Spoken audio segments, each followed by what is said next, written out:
convite aí do pessoal do PET, da Engenharia Química Unicamp, para falar sobre esse tema, sobre a minha pesquisa e como se relaciona com o momento atual. Basicamente, eu tenho uma trajetória, na verdade longa também. Eu sou engenheiro, na verdade engenheiro agrônomo, que especializou em economia agrícola posteriormente nessa área de economia e administração de forma mais geral. E ao longo do tempo, quer dizer, fiz vários trabalhos em várias áreas, mas especificamente examinei bastante como que é essa relação entre setor público e empresas privadas, como se dá essa relação pode ser bastante disfuncional, como creio que vocês viram nos últimos anos ou décadas, relações de corrupção, recursos públicos indo para empresas que de repente não precisavam ou que tinham objetivos particulares, tudo mais. Esses problemas, infelizmente, continuam e a gente basicamente tem essa linha para tentar aumentar a eficiência desse processo.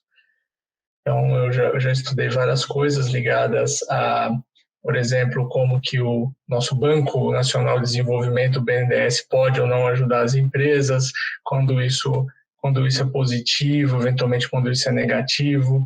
E mais recentemente tenho estudado também qual o papel do setor privado nessas ações de interesse público. Lembrando que as empresas não têm apenas o objetivo de lucrar, né?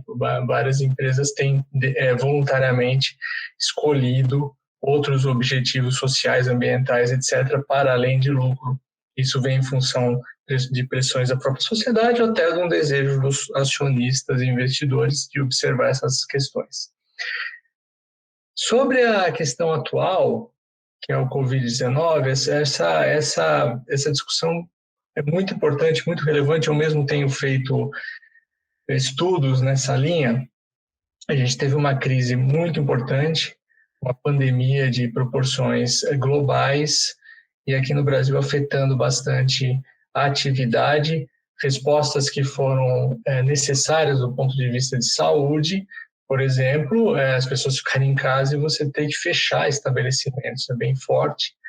E aí você tem um momento bastante delicado onde você vai falar o que se faz, como é que a gente resolve isso.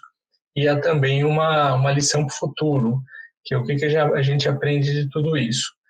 E uma grande pergunta que sempre retorna, e ligando com meus estudos da participação do Estado, é até onde o Estado deve ir. Aqui no Brasil, eu diria no mundo, uma espécie de uma briga de torcidas.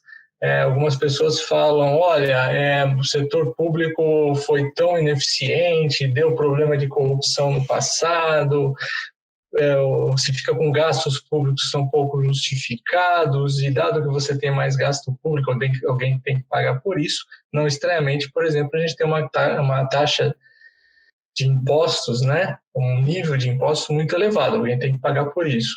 As pessoas falam, olha, tem que reduzir esse Estado, tem que se tornar mais eficiente. E um campo até nessa linha da Covid, este campo, esse tipo de argumentação vai na linha de falar, olha, resolver a Covid envolve empresas privadas mesmo, preciso de máscara que essas empresas produzam, tem hospitais, que esses hospitais privados se expandam e assim por diante. Vai quebrar negócio, que quebre, porque é isso mesmo, aí outros melhores vão surgir. Então, ou seja, há também uma perspectiva de mínimo envolvimento do Estado. Em certo sentido, essa perspectiva tem ponto no sentido de que as respostas de mercado são importantes. Então, se o preço de alguma coisa aumenta, o preço de um remédio, ou o preço de um equipamento, alguma coisa assim, isso, em tese, suscita ou gera respostas do setor privado em termos de aumento de oferta. Então, se aumenta a oferta, o aumento do preço é um instrumento poderoso para incentivar essa produção. E aí, nesse contexto, você de repente precisa até de um pouco menos Estado, porque às vezes você tem o Estado regulador colocando regramentos que vão impedir o aumento dessa oferta. O sujeito, para expandir determinada produção de equipamentos, materiais, etc., ele tem que passar por regramentos definidos por não sei qual agência e tudo mais, isso demora um certo tempo. Uma saída nesse caso é tornar a regulação mais eficiente para que essa produção privada siga e ela responda e tudo mais. Você teve várias respostas nesse sentido, agências reguladoras flexibilizando determinadas coisas, até o setor público, né?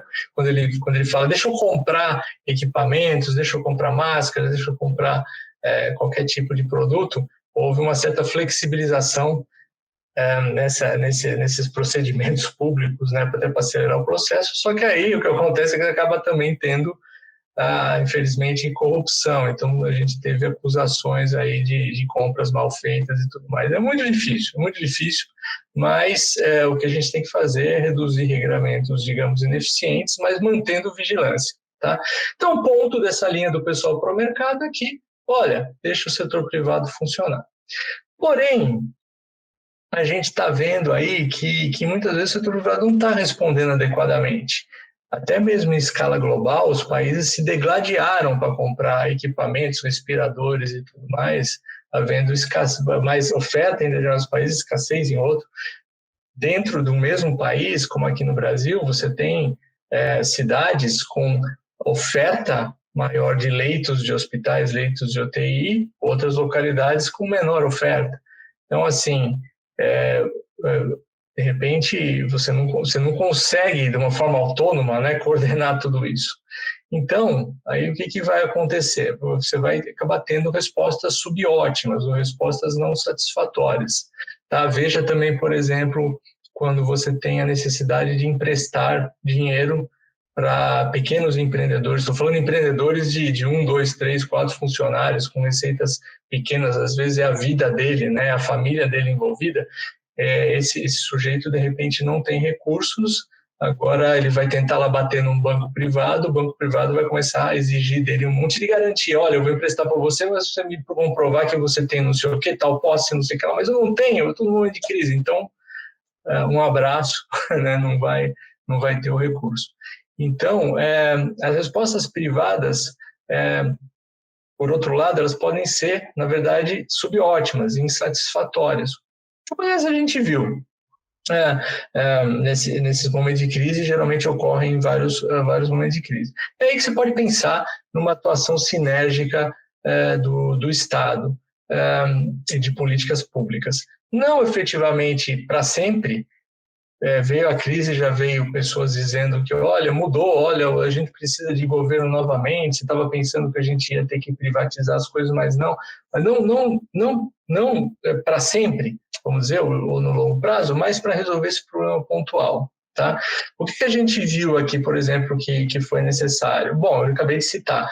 Quando você tem empresas, pessoas sem crédito, você precisa dar recursos para eles. A gente chama de um problema de liquidez. Quando você entra na crise, ninguém quer emprestar para o mais vulnerável, para a pessoa que precisa. Todo mundo trava, né? Isso. E aí você pode ter políticas públicas que incentivam. Internacionalmente, por exemplo, uma política pública que é bastante usada é o mecanismo da chamada garantia de crédito. Então, o governo fala assim, olha, pequeno empreendedor, vá lá num banco, capte um recurso, peça um empréstimo, e aí o governo ele garante parte dessa sua dívida. Quer dizer, se você tiver algum problema, se você não conseguir pagar, ele está garantido.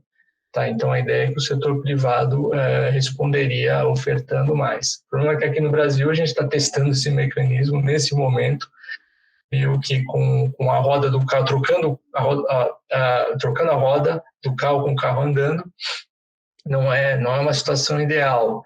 Então, mesmo o governo, o Tesouro aqui brasileiro, mesmo tendo dado essas garantias, quer dizer, o setor privado financeiro ainda acaba se tornando reticente, mas tem que seguir. São políticas que vários países adotam.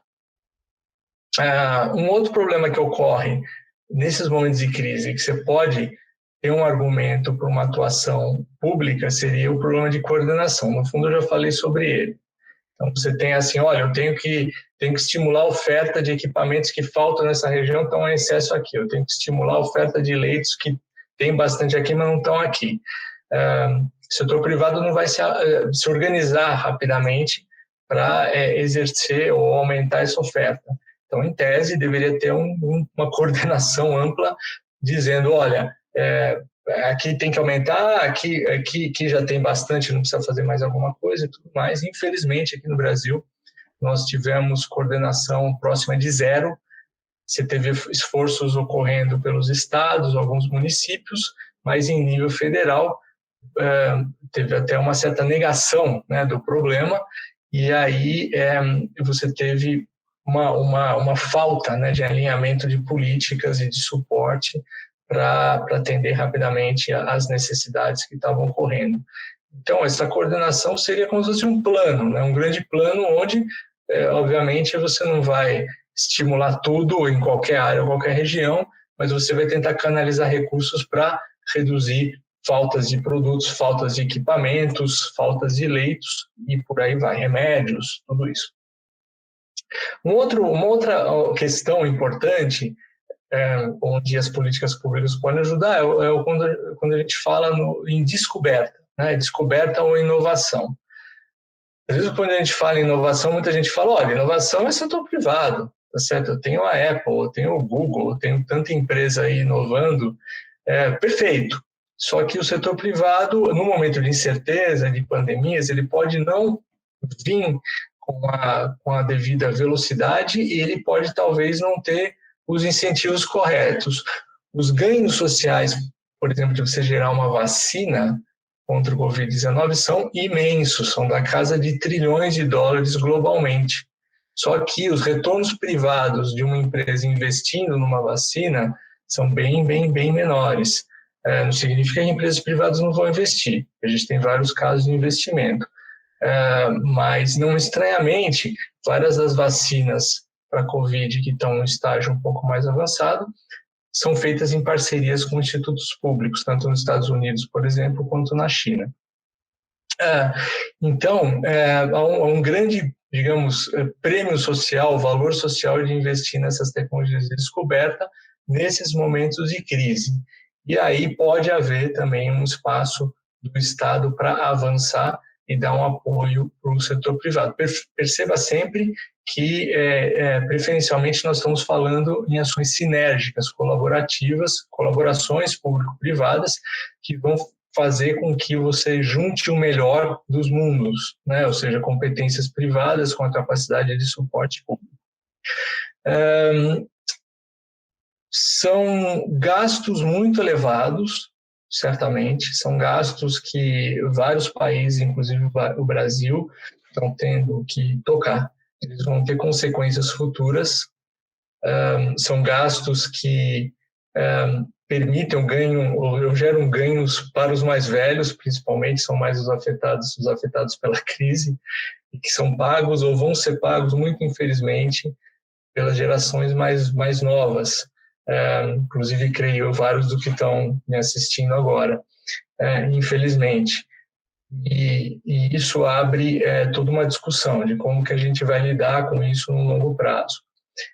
Tá certo que é um gasto que a gente espera que ocorra esse ano. Se a gente fosse mais eficiente ou tivesse mais coordenado no combate à pandemia, aumentaria a chance de que seria realmente esse ano. Infelizmente, há ainda possibilidade de ter surtos retornando. Esperamos que a vacina saia logo, como no ano que vem, começo do ano que vem, que você possa segurar esses surtos. De toda forma, é um gasto de curto prazo, mas ele vai gerar consequências. A nossa dívida pública, por exemplo, vai aumentar, tá? E a gente vai carregar aí gastos em períodos subsequentes, por aí. Então, o que você tem que fazer? Muito embora algumas pessoas aí tenham, como eu disse, né, defendido que essa pandemia indica que o Estado tem que estar presente, que isso veio para sempre, na verdade, não. Na verdade, o Estado tem que também saber quando sair, e sair de forma inteligente. Para que isso? Para saber para conseguir refocalizar depois os esforços em efetivamente quem precisa. Para além da pandemia, nós vamos continuar com problemas diversos, problemas não somente de saúde, como de educação, segurança e tudo mais.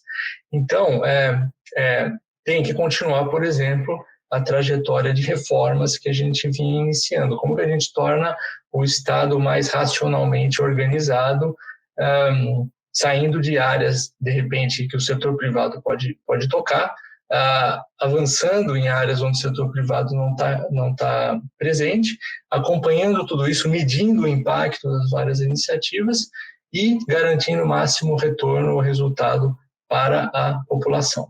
Então, essa questão do pós-pandemia também é crucial, nós vamos ter que examinar isso com grande atenção.